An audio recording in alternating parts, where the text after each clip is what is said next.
মানুষের জীবনকাল শুরু হয় শৈশবে আর শেষ হয় বৃদ্ধকালে। আচ্ছা ধরুন তো, যদি এমন হয় আমাদের জীবনের প্রতি ৮ ঘন্টা সমান পুরো একটা বছর, তাহলে কি হতো? খুব অল্প সময়ের মধ্যেই বড় হয়ে যেত সবাই। হ্যালো ফ্রেন্ডস, আজ নিয়ে এসেছি এক আমেরিকান থ্রিলার মুভি ওল্ড। মুভিটি আমেরিকান হলেও এটি ডাইরেক্ট করেছেন এক ইন্ডিয়ান ডাইরেক্টর মনোজ নেলিয়াটু শ্যামলম। ভিডিওটা শুরু করার আগে তোমাদের বলি, তোমরা যারা আমার ভিডিও দেখছো তারা প্লিজ আমার চ্যানেলটা সাবস্ক্রাইব করে নাও, যাতে আমি তোমাদের জন্য আরো নতুন নতুন ভিডিও নিয়ে আসতে পারি। শুরুতে দেখানো হয় একটা পরিবারকে যারা এক ভ্যাকেশনে যাচ্ছে। পরিবারে আছে হাজবেন্ড কাই, তার ওয়াইফ প্রিস্কা, ছেলে ট্রেন্ট ও মেয়ে ম্যাডাক্স। অনামিকা নামে একটা রিসর্টে তারা গিয়ে পৌঁছালে সেখানকার ম্যানেজার ও স্টাফ মিলে তাদেরকে ওয়েলকাম জানায়। সাথে সাথে আমরা একজন মহিলা স্টাফকে দেখতে পাই যে তাদের ওয়েলকাম ড্রিঙ্কস সার্ভ করে। প্রিস্কা গাইকে বলে অনলাইনে যে এত ভালো হোটেল পাওয়া যাবে সে ভাবতেই পারেনি। এরপরেই ট্রেন্ট ও ম্যাডাক্সের সাথে পরিচয় হয় ইডলিবের, আর আমরা জানতে পারি ইডলিবের কাকাই হচ্ছে এই রিসর্টের ম্যানেজার। গাইয়ের পরিবারকে রুম দেওয়া হলে রুমে যাওয়ার পর গাই সেখানকার একটা লিফলেটে দেখতে পায় যে রিসর্টের সাথে ওয়ারেন অ্যান্ড ওয়ারেন নামে এক ফার্মাসিউটিক্যাল কোম্পানির কানেকশন আছে। কিন্তু সেখানেই প্রিস্কাকে কিছুটা আপসেট দেখা যাচ্ছিল, কিন্তু সে আপসেট কেন সেটা তখনও বোঝা যায়নি। এরপর আমরা দেখি তারা সবাই মিলে সমুদ্রে আনন্দ করতে চায়, আর সেখানে ট্রেন্ট আর ইডলিবের মধ্যে ভালো বন্ধুত্ব হয়েছিল, আর তারা দুজনে মিলে সবার সাথে পরিচয় করছে। এখানেই তারা গ্রেট মিশেল নামে এক পুলিশ অফিসারের সাথে পরিচয় করে। পরের সিনে দেখা যায় গাই ও প্রিস্কা কথা বলছিল, যেটা দেখে বোঝা যায় প্রিস্কার শরীরে একটা টিউমার আছে, যার জন্য তারা একে অপরের সাথে থাকবে না, অর্থাৎ ডিভোর্স নিচ্ছে। তাই বাচ্চাদের খুশির জন্য শেষবারের মতো একটা ভ্যাকেশনে এসেছে। গাই প্রিস্কাকে ডিভোর্স নিতে বারণ করলে প্রিস্কা সেটা মানতে চায় না, আর এর ফলে তাদের মধ্যে তর্ক বিতর্ক শুরু হয়, যেটা ট্রেন্ট ও ম্যাডাক্স শুনতে পাচ্ছিল। ম্যাডাক্স ট্রেন্টকে খেলতে বললে দেখা যায় ইডলি ট্রেন্টকে একটা পার্সেল দিয়েছে, অর্থাৎ কিছু সাইন ল্যাঙ্গুয়েজের মাধ্যমে একটা শব্দ তৈরি করার খেলা, যেমনটা বাচ্চারা খেলে। ফিল্মে এই সাইন ল্যাঙ্গুয়েজের খেলাটার একটা বড় ভূমিকা রয়েছে, যেটা তোমরা পরে বুঝতে পারবে। এরপরে দেখা যায় একটা বিচে এক ব্যক্তি আর একটা মেয়েকে, যেখানে মেয়েটা সমুদ্রে স্নান করতে যাচ্ছে, আর সত্যি বলতে সিনটা খুব রোমান্টিক। পরের দিন একটা পরিবারকে দেখা যায় যেখানে হাজবেন্ড চার্লস, তার ওয়াইফ ক্রিস্টাল, ছোট মেয়ে কারা ও চার্লসের মা এগনেসকে। এখানে ক্রিস্টালের হাইপোক্যালসিমিয়া নামে একটা রোগ আছে, যার জন্য সে ক্যালসিয়ামের খাবার বেশি খায়। রিসর্টের ব্যবস্থা এতটাই ভালো ছিল যে সেখানকার সমস্ত ট্যুরিস্টদের তাদের হেলথের কথা মাথায় রেখে খাবার দেওয়া হতো। পাশাপাশি দেখা যায় হোটেলের ম্যানেজার গাইয়ের পরিবারের সাথে কথা বলতে আসে, আর সে তাদের একটা পার্শ্ববর্তী বিচে যাওয়ার জন্য অফার করে, কারণ বিচটা ছিল খুব সুন্দর, আর খুব অনায়াসে তারা রাজি হয়ে যায় সেখানে যাওয়ার জন্য। আর এই ব্যাপারটাকে ম্যানেজার নিজেদের মধ্যেই রাখতে বলে, কারণ সবার জন্য নাকি সেই অফারটা ছিল না। কিন্তু ঠিক তখনই দূর থেকে ইডলিপ ট্রেন্টকে কিছু বলার চেষ্টা করে, কিন্তু তার কাকা অর্থাৎ সেই ম্যানেজার এসে ইডলিপকে সেখান থেকে নিয়ে যায়। এরপর হঠাৎই এক মহিলা যার নাম ছিল প্যাট্রিশিয়া, সে অসুস্থ হয়ে পড়ে এবং মাটিতে পড়ে কাঁপতে থাকে, কারণ সে নার্ভের রোগে ভুগছিল। আর সেখানেই তার হাজবেন্ড জেরিনো ছিল, যে পেশায় একজন নার্স।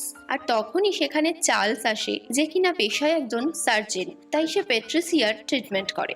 সিন শিফট হয়ে চলে আসে গাড়িতে, যেখানে গাইয়ের পরিবার সেই বিচে যাওয়ার জন্য অপেক্ষা করছিল, আর ঠিক তখনই চার্লসের পরিবারও সেই গাড়িতে এসে ওঠে। আর আমরা দেখি সেই গাড়ির যে ড্রাইভার ছিল সে আর অন্য কেউ নয়, এই মুভির ডাইরেক্টর এম শ্যামলমকে। এরপরেই ড্রাইভার গাড়িতে করে তাদের সেই জায়গায় নিয়ে যায়। যাওয়ার পথে দেখা যায় একটা গেটে লেখা আছে প্রবেশ নিষেধ। ড্রাইভার তাদের সেই জায়গায় নামিয়ে ফিরে আসে। এরপর তারা সবাই সেই উঁচু পাহাড়ের মধ্যিখানে এক রাস্তা দিয়ে গিয়ে পৌঁছায় সেই বিচে।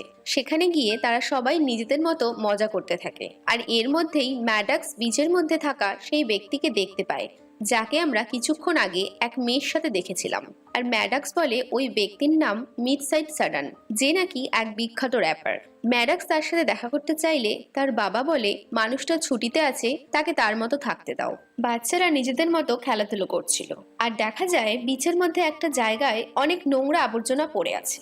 দেখে মনে হচ্ছিল যেন এর আগে যারা এসেছিল তারা ফেলে গেছে। বাচ্চারা বিভিন্ন কাপড় দিয়ে ঘর তৈরি করে। এমন সময় খেলতে খেলতে ট্রেন্ড লক্ষ্য করে জলের মধ্যে কোনো মাছ নেই। ঠিক সেই সময় তার পেছন দিয়ে একটা মৃতদেহ ভেসে আসে, যেটাকে দেখে সে প্রচন্ড ভয় পেয়ে যায় আর চিৎকার করতে থাকে। আর সবাই মৃতদেহটাকে জল থেকে বার করে আনলে দেখা যায় এটা সেই মেয়েটা যাকে আগেই আমরা সমুদ্রে স্নান করতে যেতে দেখেছিলাম। মিডসাইড সাইডার নামে সেই ছেলেটা এটা দেখে সামনে এলে দেখা যায় তার নাক দিয়ে রক্ত বেরোচ্ছিল। সবাই এটা দেখে ভাবতে থাকে ওই ছেলেটাই হয়তো মেয়েটাকে জলে ডুবিয়ে মেরেছে, আর মেয়েটা তার আত্মরক্ষা করতে ছেলেটার নাক ফাটিয়ে দিয়েছে, যার জন্য তার নাক দিয়ে রক্ত বেরোচ্ছে। প্রিস্কা এইসব দেখে বাচ্চাদের সেখান থেকে নিয়ে যায়।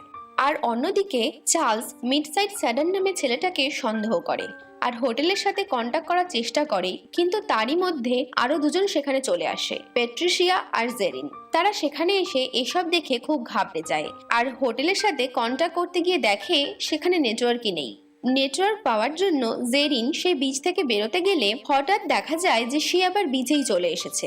তার নাকি মাথা প্রচন্ডভাবে ঘোরাচ্ছিল আর সে টলমল অবস্থায় বিচে আসে আর অজ্ঞান হয়ে যায়। এই সবকিছুর মাঝখানে ক্রিস্টাল চার্লসকে এসে বলে তার মায়ের নাকি শরীর খারাপ লাগছে।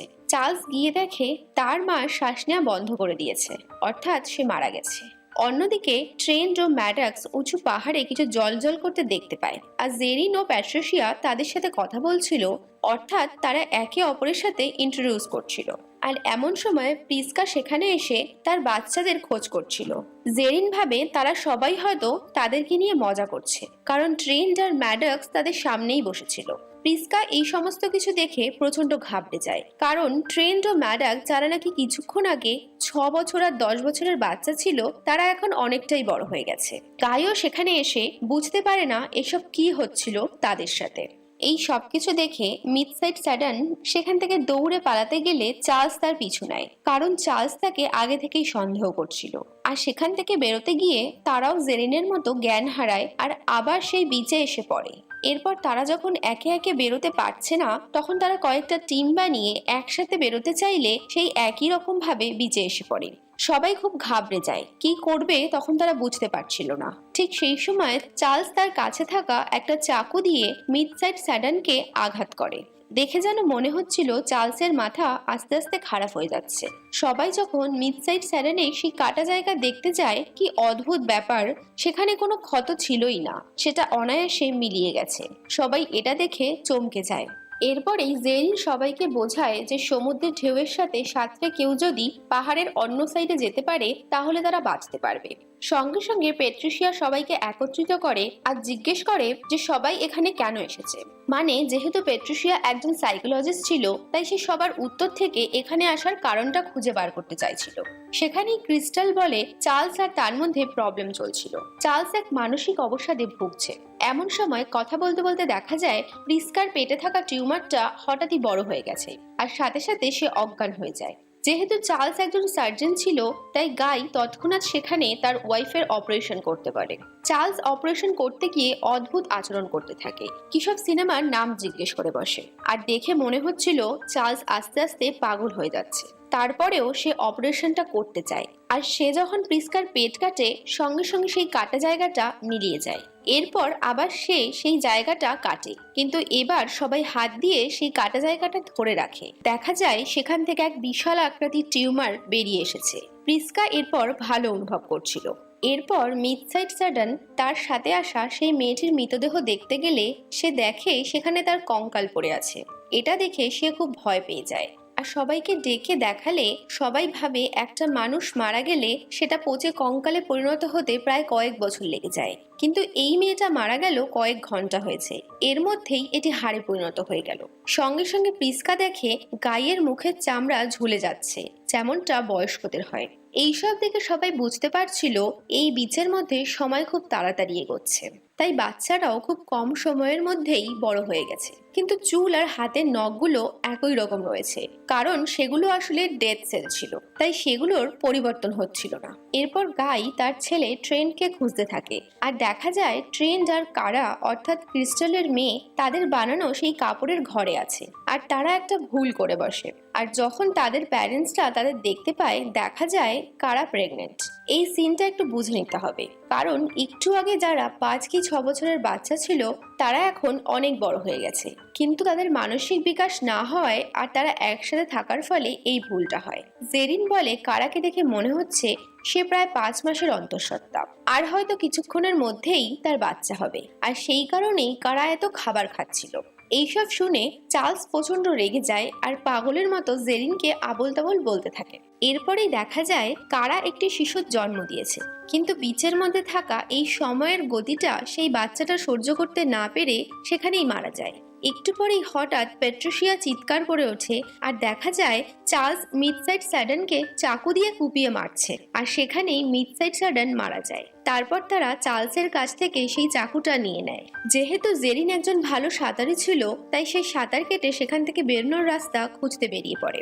এরপর গাই আর প্রিস্কা কথা বলছিল, যেটা দেখে বোঝা যায় হোটেলের ম্যানেজার তাদের সবার অসুস্থতার কথা জানতো, আর সে জেনে বুঝেই তাদেরকে ডিসকাউন্টে এই ট্রিপ দিয়ে এখানে নিয়ে এসেছে। আর সেই সময় দেখা যায় সেই উঁচু পাহাড় থেকে কেউ একজন তাদের ওপর নজর রাখছিল। এরপর ম্যাডক্স তার মা প্রিস্কার সাথে কথা বলছিল, যেখানে তার মা ও বাবার আলাদা হয়ে যাওয়ার কথা উঠলে ম্যাডক্স জানতে পারে তার মায়ের একটা সম্পর্ক রয়েছে। এইসব শুনে ম্যাডক্স ভেঙে পড়ে আর সমুদ্রে স্নান করতে গেলে হঠাৎই জেরিনের মৃতদেহ ভেসে আসে তার দিকে। সে প্রচন্ড ভয় পেয়ে সমুদ্র থেকে উঠে এলে সবাই এটা বুঝতে পারে যে এই বিচ থেকে বেরোনোর কোনো রাস্তা নেই, তাদেরকে হয়তো এই বিচের মধ্যেই মরতে হবে।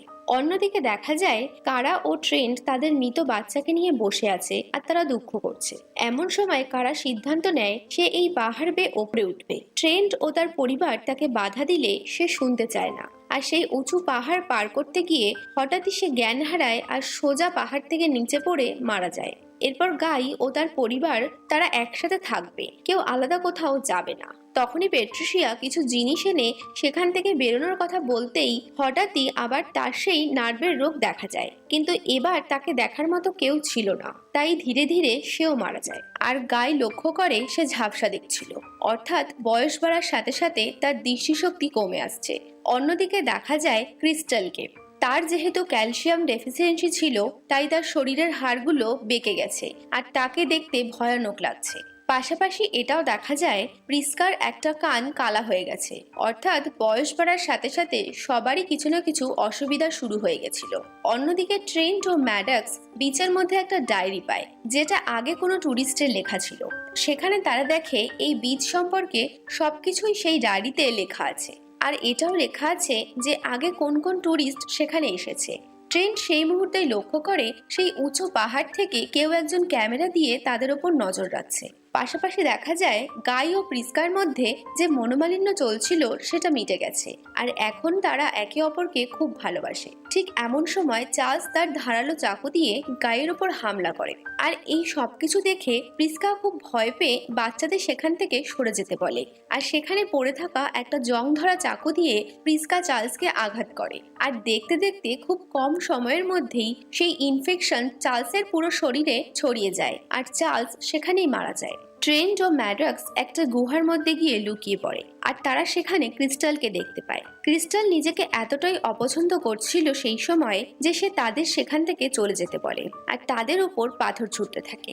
এমন সময় একটা ভারী পাথর তুলতে গিয়ে যেহেতু তার শরীরে ক্যালসিয়ামের অভাব ছিল, তাই সেই পাথর তার নিজের গায়েই পড়ে যায় এবং শরীরের হাড় ভেঙে যায়। আর যেহেতু সেই বিচের সময় খুব তাড়াতাড়ি এগোচ্ছিল, তাই হাড়গুলো সেই অবস্থাতেই জোড়া লেগে যায়, আর এইভাবেই ক্রিস্টাল মাটিতে পড়ে গড়াগড়ি খেলে তার হাড়গুলো এলোমেলো ভাবে জোড়া লাগতে শুরু করে, আর দেখতে দেখতে সে একটা বিকৃত টাইপের মানুষ হয়ে সেখানেই মারা যায়। এরপর দেখা যায় গাই ও তার পরিবারের সবাই একসাথে বসে আছে আর নিজেদের মধ্যে কথা বলছে। এমন সময় গাই সেখানেই মারা যায়, আর কিছুক্ষণ পরেই প্রিস্কাও মারা যায়, কারণ বিচের সময়কাল হিসেবে তাদের বয়স হয়ে গিয়েছিল। পরের দিন সকাল হয়, আর ট্রেন্ট ও ম্যাডক্সকে দেখে বোঝা যাচ্ছিল তারা এখন অনেক বড় হয়ে গেছে। তারা নিজেদের মধ্যে কথা বলছিল আর ভাবছিল তাদের কাছে হয়তো আর বেশি সময় নেই। এই ভেবে তারা একটা স্যান্ড ক্যাসেল বানানো শুরু করে, যেমনটা বাচ্চারা করে।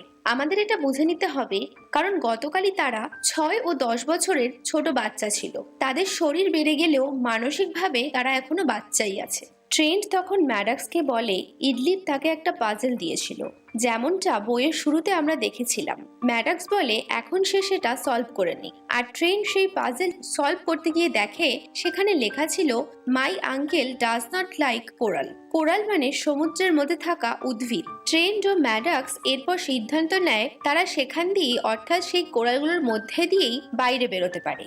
আর ইডলিপ হয়তো এই কোডের মাধ্যমে ট্রেন্টকে সাহায্য করতে চেয়েছিল, কারণ সে দেখতো তার আঙ্কেল যাদেরকে সে বিচে যেতে বলতো তারা আর ফিরতো না। তাই তার আঙ্কেল ইডলিপকে কারোর সাথে বেশি মিশতেও দিত না।